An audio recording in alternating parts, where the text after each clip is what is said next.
a quiet home deep in the woods of Louisiana was reduced to ashes.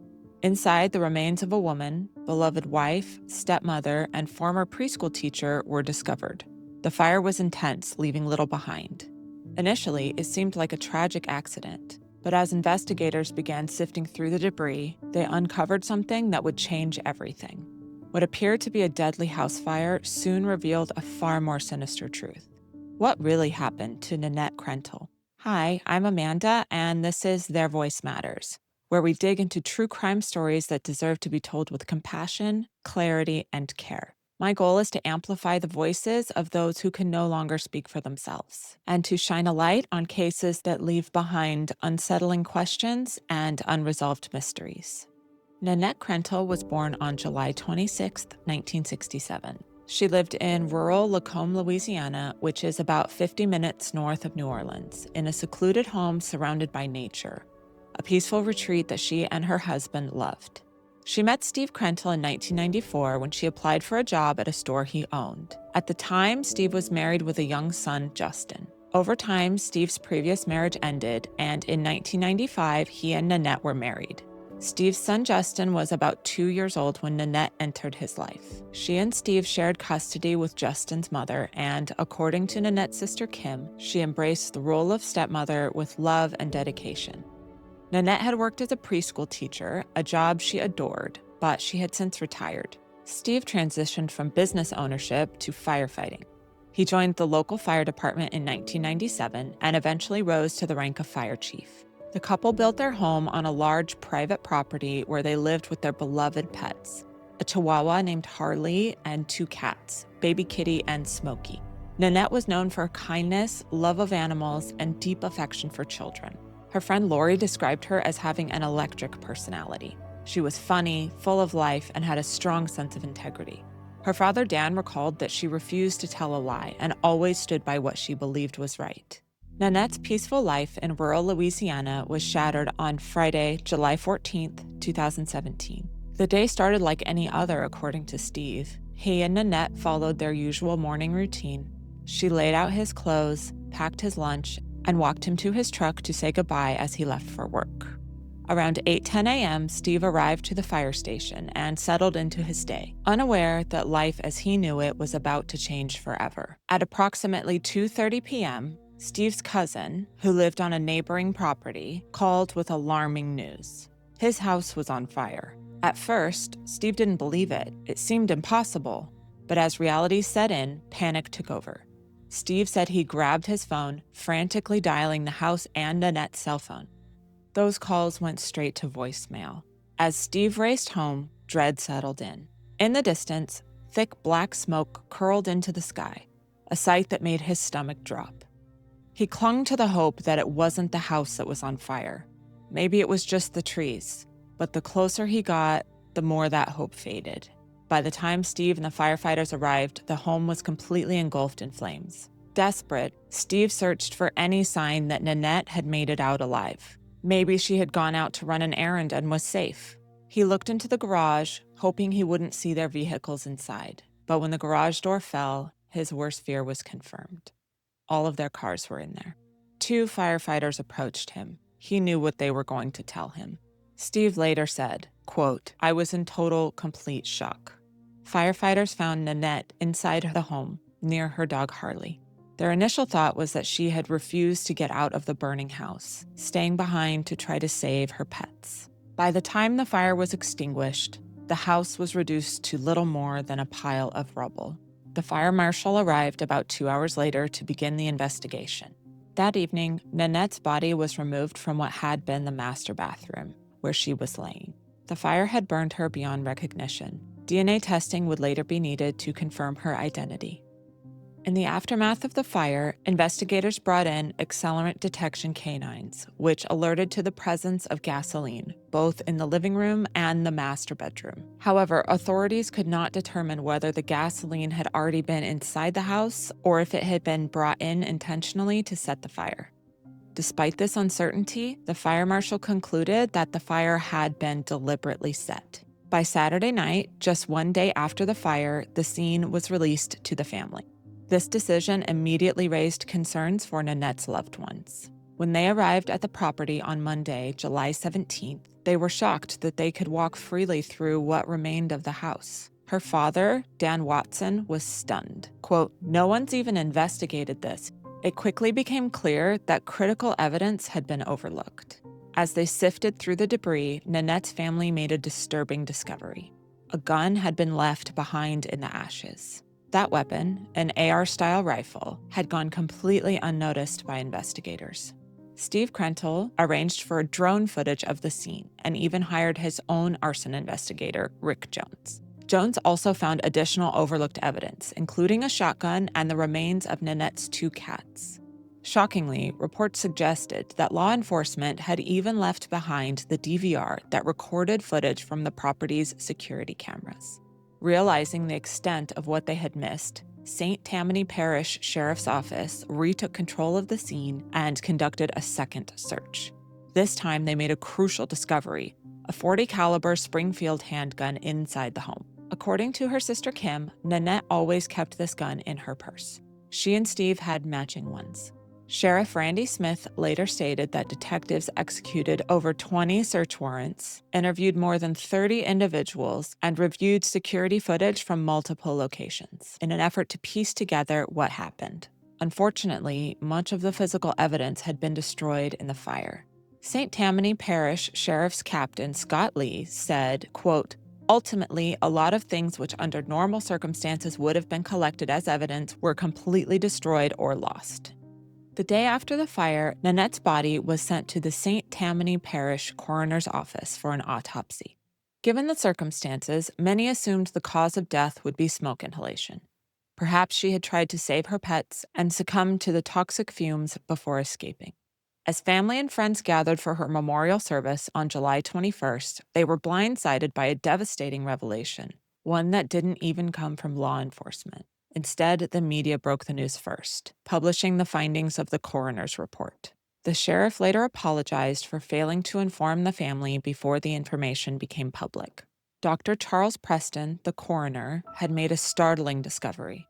There was no soot or ash in Nanette's airway, not even microscopic traces. This meant one thing: she had not died in the fire. She had died before the fire even began. Dr. Preston determined that she had been shot in the head before the flames ever started. A bullet was found lodged in her skull. The bullet was consistent with the caliber of weapon that had been found near her body. But due to the extensive fire damage, ballistic testing couldn't confirm whether it was the same weapon used to end Nanette's life. With this revelation, the case took a drastic turn. Nanette's cause of death was officially ruled a homicide. I had the privilege of speaking with Nanette's sister Kim, who has continued to fight for answers in her sister's case. She generously shared additional details about the months leading up to Nanette's death, details that offer insight into the fear and danger Nanette was facing. In the months leading up to her death, Nanette became increasingly withdrawn, pulling away from those closest to her. She seemed on edge, fearful even, as though she sensed something terrible was coming. Kim said, quote, "She said something about, 'Things are coming to a head very soon. I can feel it.'" Nanette wasn't just voicing vague concerns. She felt increasingly unsafe and was actively reaching out to friends and family, sending emails and text messages expressing genuine terror for her life. She was deeply worried about her personal safety, enough to take extensive measures to protect herself. Their home was stocked with firearms, around 30 in total, and she was highly proficient with them. She never went anywhere without a weapon. Quote, "I have one in my purse, my car, on my nightstand, in each room, and the cameras are covering the gate at the house," she once said. Those cameras were another layer of security. The Krentels had not one, but 2 surveillance systems covering their home and property. If anyone approached, they would know about it. A dedicated TV allowed them to monitor the cameras in real time, and the footage was recorded on a DVR located in the master bedroom. Nanette had reassured herself with these precautions. She said, quote, "So long as I have my guns and the cameras and I'm at home, I'm safe." But that wouldn't prove to be true. Mysteriously, the night before the fire, the camera at the front gate stopped working. Steve later told investigators that the wireless device powering it had failed, and although he knew about it, he had been too tired to reboot it. This wasn't the only troubling discovery. Investigators examining the scene found evidence that accelerant had not only been used in the living room and master bedroom, but also directly on the DVR system itself. The flames damaged the device beyond repair, making it impossible for even the FBI to recover the footage. That raised an unsettling thought.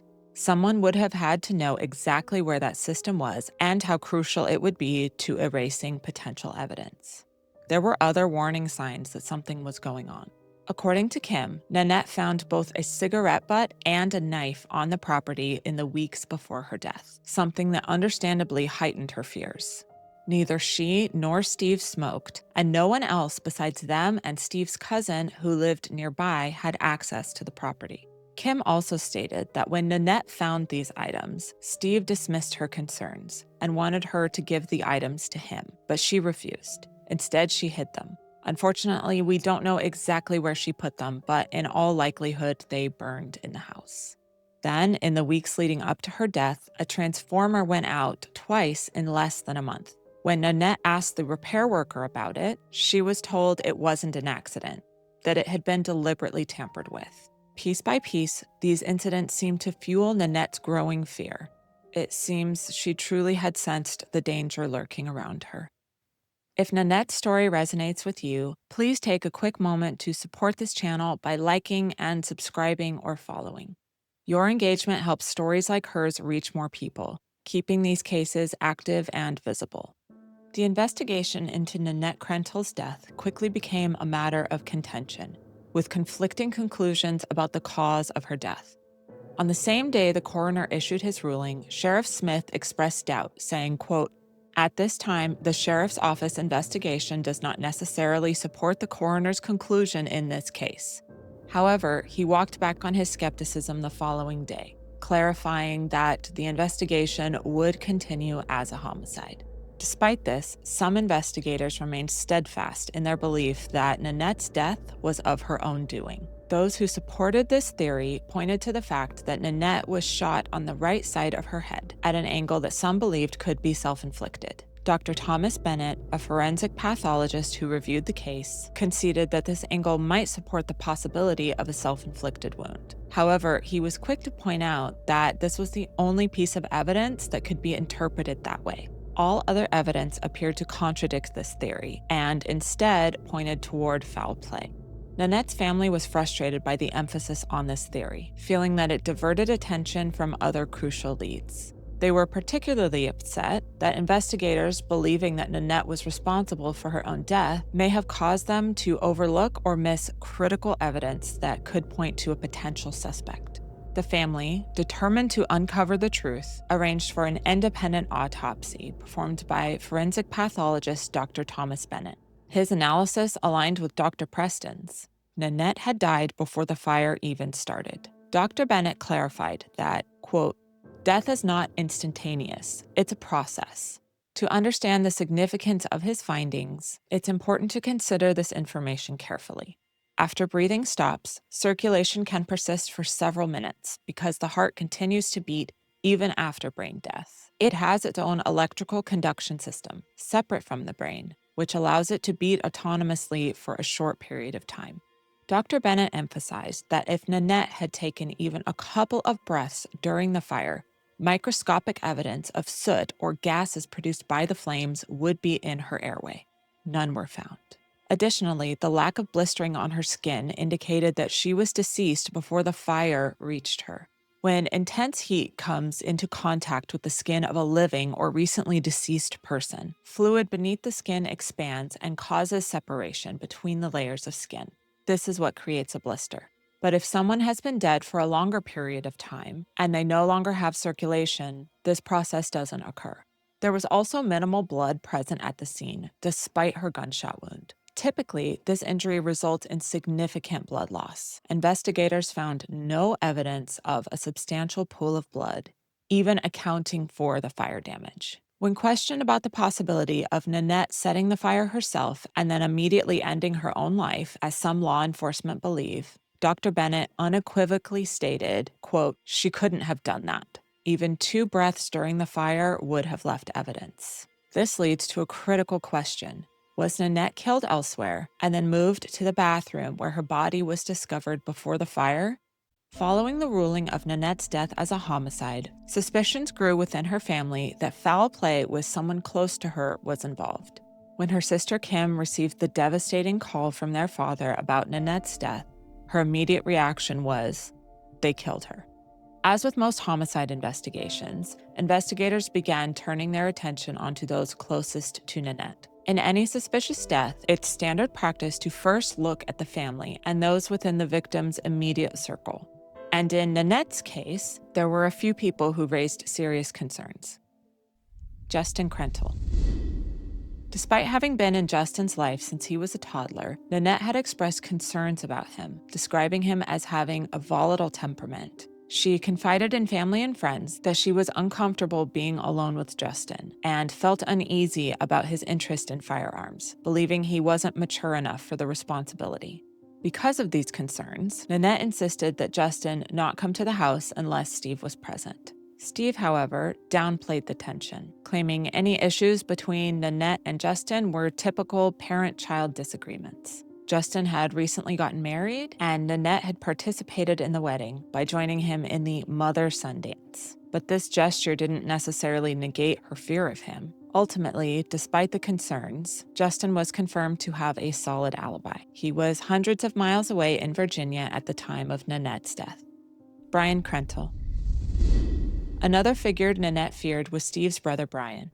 Brian had a lengthy criminal history, with 36 arrests and at least 15 criminal convictions, including battery on a police officer. Steve himself admitted that Brian harbored resentment toward Nanette, and there was a history of direct threats. In a chilling 2015 incident, Brian crashed his vehicle and reached out to Steve and Nanette for help with getting it out of a ditch. But he wanted this assistance to be discreet because he was on probation. In Brian's eyes, they failed to help quickly enough. Police arrived at the scene, which resulted in his arrest for his 4th DWI. He first blamed both Steve and Nanette, accusing them of alerting authorities.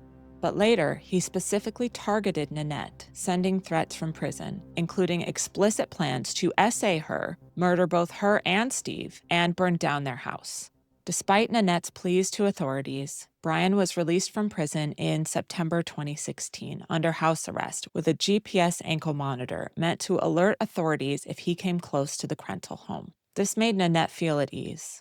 However, unknown to Nanette, Steve, and even Brian's parole officer at the time, the tracking feature was never activated. Even Steve admitted to one of Nanette's friends that he feared his brother could have been involved. However, Brian was ultimately ruled out.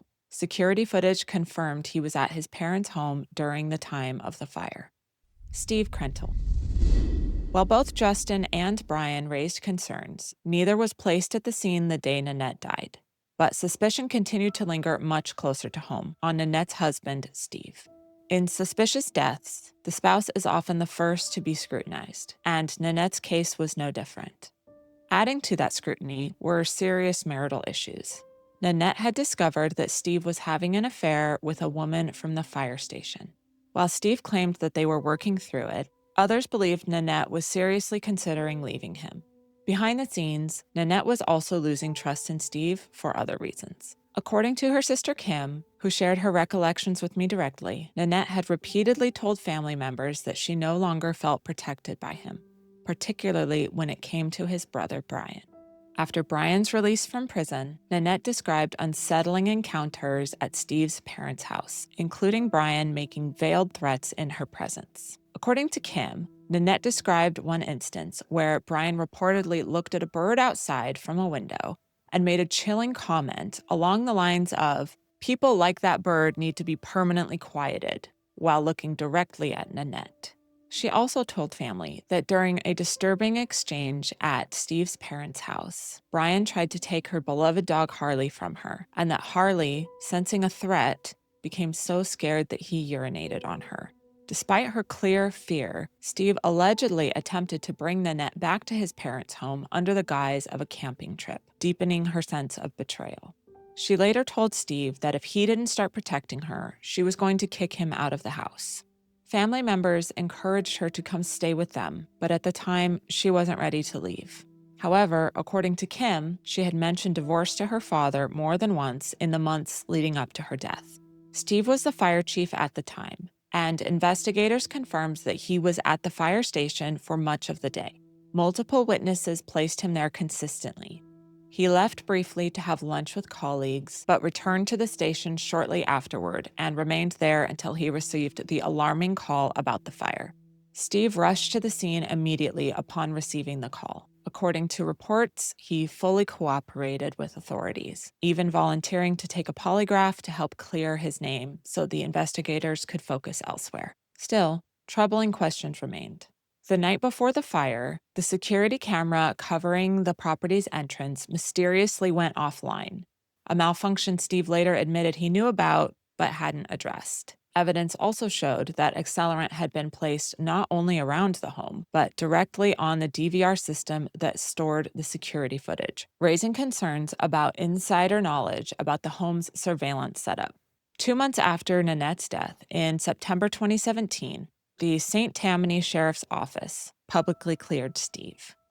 However, the scandal surrounding his affair, along with allegations that he had stolen air conditioner units from ambulances, eventually led to his resignation as fire chief. Nanette's sister Kim also shared that some of Steve's former coworkers at the fire station claimed he joked about sending someone to the house to scare Nanette through the surveillance cameras, something that, if true, is chilling in hindsight. In a significant update in 2024, the newly elected district attorney Colin Sims clarified that no suspect, including Steve, has been fully cleared until the renewed investigation definitively proves their innocence. Today, Steve remains a controversial figure among those following the case. While there is no known direct evidence linking him to Nanette's death, his proximity, the couple's strained relationship, and unanswered questions about the timeline have kept him at the center of public suspicion. Was Nanette alive on July 14th at all? Some have questioned whether Nanette was even alive on the morning of the fire. The evening before the fire, on July 13th, Nanette exchanged text messages with her friend Lori for over an hour before their conversation abruptly ended around 10:30 p.m. That was the last time Lori heard from her. Could she have simply fallen asleep, or did something more sinister happen? Authorities traced activity on Nanette's cell phone and bank records the next morning, including a transaction at McDonald's at 9:57 a.m. Investigators pointed to grainy surveillance footage showing a red SUV resembling Nanette's vehicle in the drive-thru and claimed movement seen in the front passenger seat could have been her dog Harley. However, the footage was so poor that authorities were never able to conclusively identify the driver. Nanette's sister Wendy voiced deep concerns about the video, stating, quote, "You can't tell if it's Nan at the McDonald's, and that's been our top concern, that she was shot that night or that morning." Kim later confirmed that when she reviewed the footage herself, even after rewinding multiple times, it was simply impossible to tell who was driving. She also noted that Nanette wasn't known to eat fast food. If that wasn't Nanette in the vehicle, everything changes. The timeline of events, the list of potential suspects, and even the account of what happened that morning would all be called into question. Family members also expressed frustration over the investigation's handling of the footage. Shockingly, police didn't interview other drivers or witnesses in the McDonald's drive-thru until more than a year later.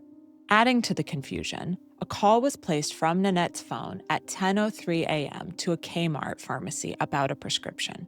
Another outgoing call occurred about an hour before the 911 call reporting the fire, this time to a local resident who claimed they didn't know Nanette. They thought it was a misdial. These unanswered questions and the early investigative missteps only add more layers to the mystery of Nanette Krentel's tragic death. For years, Nanette's family has pushed for deeper, more thorough investigation, refusing to let the lingering questions surrounding her death be forgotten. And recently, there has been a renewed effort to uncover the truth.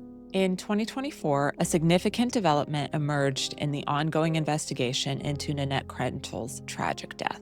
Colin Sims, the newly elected district attorney for St. Tammany Parish, said they were prioritizing the case.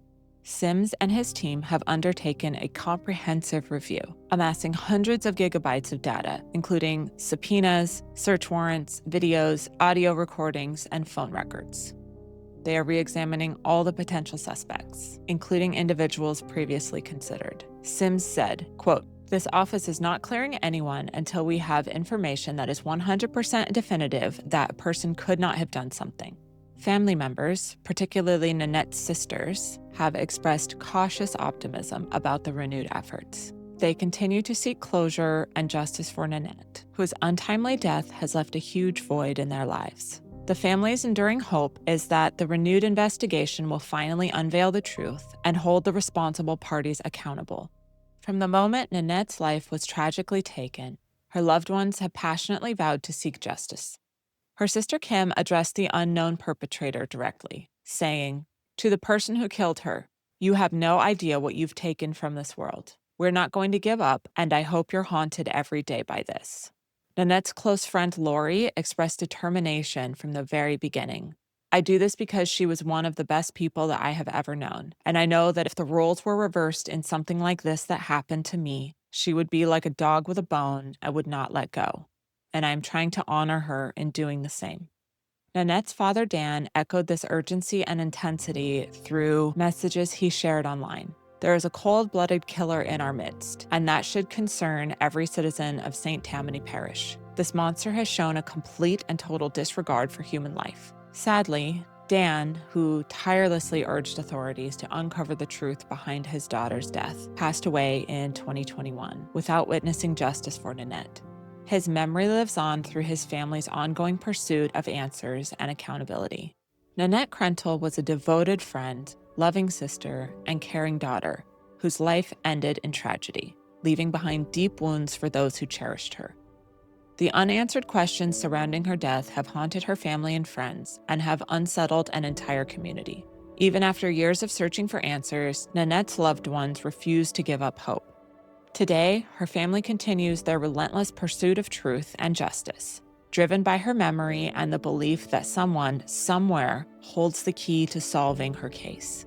They hope that someone listening or watching today may help finally bring closure to this heartbreaking story. I'm grateful to Kim and Nanette's family for sharing their story and continuing to fight for justice. It's because of their strength and people like you watching and listening that we can help keep these cases from being forgotten. Someone out there knows something. Your voice could help finally solve this case. If you know anything, no matter how small, please come forward.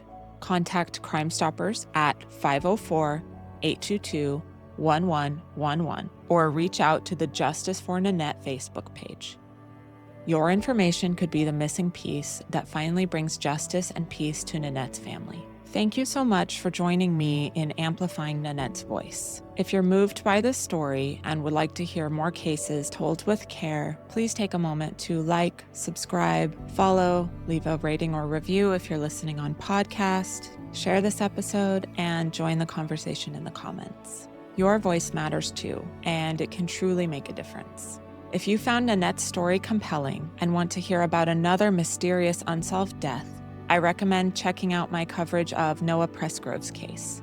Like Nanette, Noah's tragic death raises critical questions and deserves careful attention. You can find that video linked here. It's another story where your attention could make a real difference. I'll see you there. Until next time, remember, their voice matters, and it's up to all of us to keep it alive.